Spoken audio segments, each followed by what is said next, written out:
Hi friends, இன்றைக்கி நம்ம பால் கடும்பு எப்படி பண்ணுறதுன்றது பார்க்கலாம் வீடியோவில். 1/2 லிட்டர் பால் தண்ணி சேர்க்காமல் போட்டிருக்கோம்.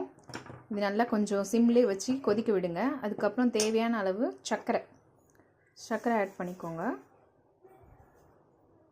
ஆட் பண்ணிவிட்டு இது நல்லா கலக்கணும். ஸோ இப்படி நல்லா கலரி விட்டுட்டு இந்த பால் கொதிக்கும் போதே என்ன பண்ணணும்னா ஏலக்காய் தூள் பொடிச்சு வச்சுருக்கேன், அது கொஞ்சம் ஆட் பண்ணிக்கோங்க. நல்லா வாசனையாக இருக்கும். இந்த மாதிரி நல்லா கலக்கி விட்டுக்கணும். சர்க்கரை நல்லா கரைஞ்சதுக்கப்புறம் இதுக்கு ரொம்ப அதிகமான பொருள்லாம் தேவைப்படாது. ஒரு 4-5 பொருளை வச்சு இதை அழகாக நம்ம செட் பண்ணிடலாம். பால் கடும்பு ரெடி பண்ணிடலாம். இப்போ பார்த்திங்கன்னா ஏலக்காய் போட்டாச்சு, ஏலக்காய் தூள் பொடி பண்ணி போட்டாச்சு. அதுக்கப்புறம் பார்த்திங்கன்னா பால் பவுடர், தேவையான அளவுக்கு பால் பவுடர். இந்த பால் கொஞ்சம் திக் கன்சிஸ்டன்சி வர வரைக்கும் தேவையான பால் பவுடர் நம்ம ஆட் பண்ணிக்கலாம். ஆட் பண்ணிவிட்டு நல்லா கிளறி விட்டுக்கணும். திக்னஸ் உங்களுக்கு கிளறி பாருங்கள், திக்னஸ் வேணால் இன்னும் கொஞ்சம் கூட ஆட் பண்ணிக்கலாம். ஸோ நல்லா கிளறி விட்டுட்டே இருங்க, அடி பிடிக்காமல் ஸ்லோ ஃப்ளேமில் வச்சு பண்ணுங்கள், ஓகேங்களா? கட்டி இல்லாமல் கிளறிக்கோங்க. பால் பவுடர் போட்டுட்டு, பால் பவுடர் தான் இதுக்கு நல்ல டேஸ்ட் கொடுக்கும். அதனால் நல்லா பால் பவுடர் தாராளமாக ஆட் பண்ணிக்கோங்க. நல்லா திக்காக வர மாதிரி இருக்கும்.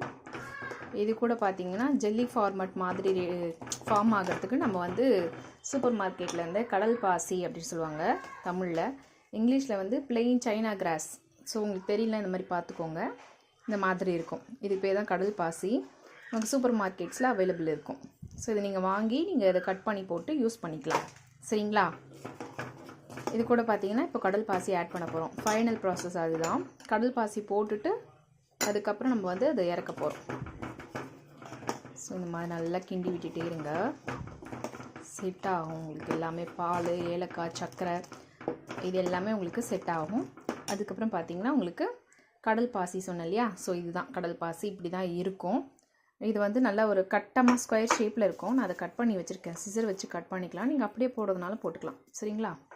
ஸோ இதை ஆட் பண்ணிக்கலாம். இது எதுக்குன்னா அந்த ஜெல்லி கன்சிஸ்டன்சி கொடுக்கும் நமக்கு. ஏன்னா இதை நம்ம ஃப்ரிட்ஜில் தான் செட் பண்ண போகிறோம். இது பண்ணிவிட்டு இது கரைகிற வரைக்கும் டைம் எடுக்கும் கொஞ்சம். ஸோ நல்லா கரைஞ்சதுக்கப்புறம் தான் நம்ம இதை எடுத்துகிட்டு போய் ஃப்ரிட்ஜில் செட் பண்ண போகிறோம்.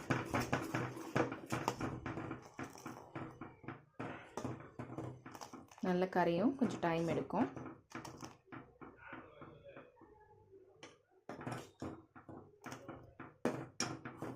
ஸ்லோ ஃப்ளேம்லேயே வச்சு பண்ணுங்கள், ரொம்ப ஹையாக வச்சிடாதீங்க, சரிங்களா?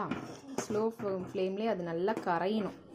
கரைஞ்சதுக்கப்புறம் தான் அவ்வளோதான். இதுதான் ஃபைனல் ப்ராசஸ். இது போட்டுட்டு ஃப்ரிட்ஜில் ஒரு 5 நல்லா கொஞ்சம் ஆற வச்சுட்டு நமக்கு தேவையான பாத்திரத்தில் என்ன பாத்திரம் ஷேப்ஸ் இருந்துச்சுன்னா ஷேப்ஸ் மாதிரி கிண்ணத்தில் கூட ஊற்றி வைக்கலாம். இல்லை ஒரே தட்டில் கூட ஸ்ப்ரெட் பண்ணி வச்சுட்டு அதுக்கப்புறம் நம்ம கட் பண்ணி சாப்பிட வேண்டியதான். ஒரு 5 hours கம்பல்சரி இருக்கணுங்க. அப்போ தான் நல்லா சில்லுன்னு நல்லா டேஸ்டியாக இருக்கும் சாப்பிட்றதுக்கும். சக்கரைலாம் கரெக்டாக இருக்கான்னு நீங்கள் ப்ரிப்பேர் பண்ணும்போது கொஞ்சம் டெஸ்ட் பண்ணி பார்த்துக்கோங்க. டேஸ்ட் பண்ணிட்டீங்க அப்படின்னா உங்களுக்கு நல்லாவே தெரியும். தேவையா கூட கொஞ்சம் சேர்க்கணுமா அப்படின்னா நம்ம ஃபைனல் ப்ராசஸில் லைட்டாக செக் பண்ணிவிட்டு நம்ம எடுத்து ஃப்ரிட்ஜில் செட் பண்ணி